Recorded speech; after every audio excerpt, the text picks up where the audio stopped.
আমাদের মতো যারা ফুচকা লাভার আছে না, তাদের জিজ্ঞেস করলে জানতে পারবে, শরীর সুস্থ থাকো কিংবা নাই থাকো, কোনো অবস্থাতেই আমাদের ফুচকাতে অরুচি হয় না।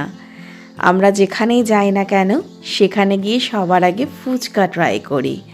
আজকে যখন বাড়ি ফিরছিলাম, ভেবেছিলাম ফুচকা খাবো না, কিন্তু এই দাদার টক জল মাখা আর এই আলু মাখা, এই দুটোই না আমাকে না এখানে টেনে নিল। তা আজকে আমি টক ফুচকা খাইনি, আমি নিয়েছিলাম দই ফুচকা। দই ফুচকা খাওয়ার একটাই কারণ ছিল, এই যে ওদের তেঁতুলের চাটনি, এটা না আমার দারুণ লাগে। আমার মনে শুধু শুধুই খেতে থাকি। আর কালিকাপুরে এই দাদাটা না খুব ভালো না ফুচকা বানায়, আর খুব পরিষ্কার পরিচ্ছন্ন।